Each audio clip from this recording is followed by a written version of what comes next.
this big New York Times revelation that the Trump administration passed on a possible chance to lock in far more doses of the Pfizer vaccine is being disputed by Kayleigh McEnany, who notably swore she would never lie to us. Here she is. Was there a negotiation at all, or are you guys denying the numbers of doses that were under negotiation? According to the people involved in the negotiation, it just simply was not true. This president contracted for doses of this vaccine from many different companies, 100 million doses, and those involved in the negotiation say it's just simply not true. So you're in a position now of having several other companies that potentially could bring vaccines. Is that part of the reason why the administration simply passed, if they did? No.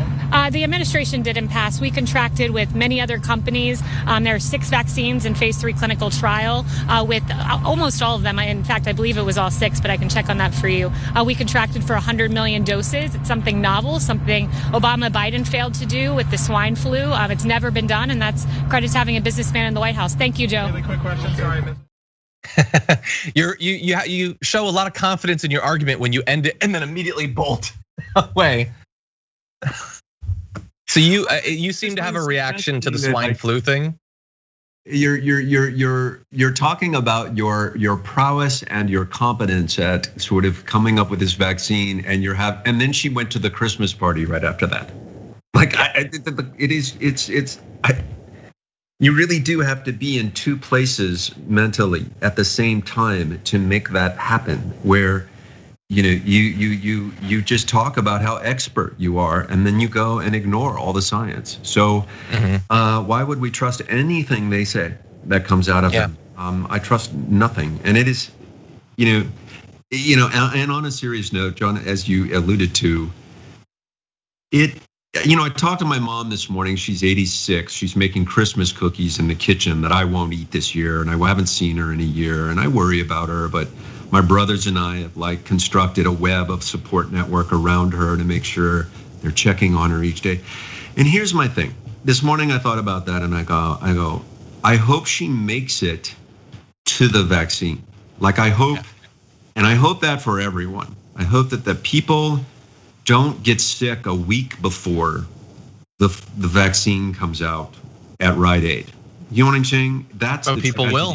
Yeah, and they're going to die. People will die, and that's why this is so catastrophic.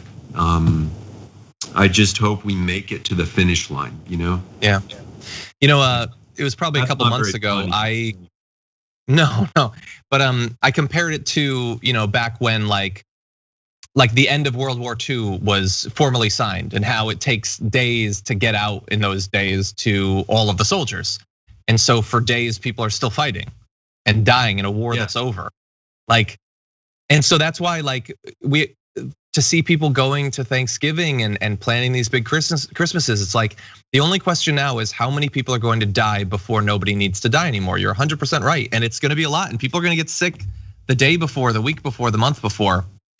As to Kayleigh McEnany's statement, that was technically a denial. She said it wasn't true, but it wasn't much of a denial. I mean, she said there's one thing was objectively untrue. She said that people involved in the negotiation said that it's false. Okay, maybe there are people who said it's false, but the New York Times also has people who say it's true. So I'm gonna call that a wash, and I'm gonna lean towards the New York Times there.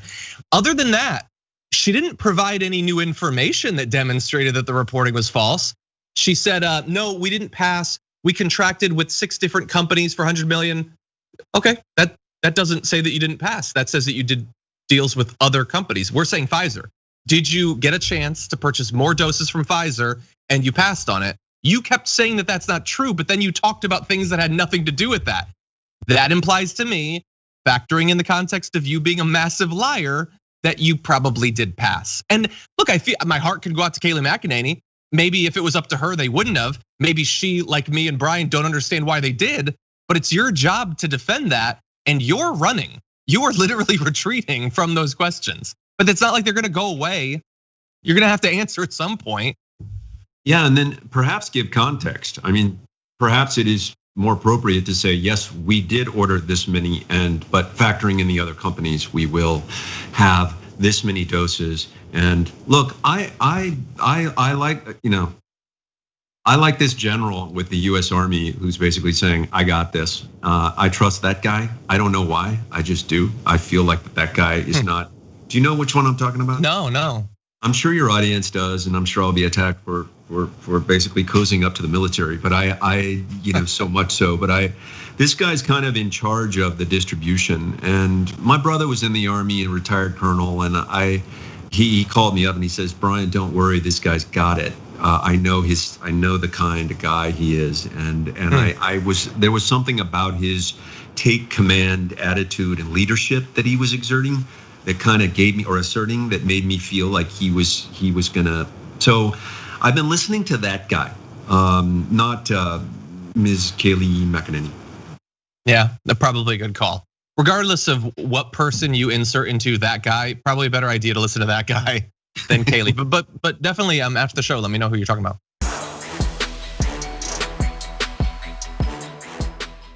For more political news, breakdowns, interviews, stories of activism, and me trying my hardest to care about the occasional big celebrity news story, subscribe to our YouTube channel at youtube.com/The Damage Report. And you can ring the bell wherever it is so you don't miss anything.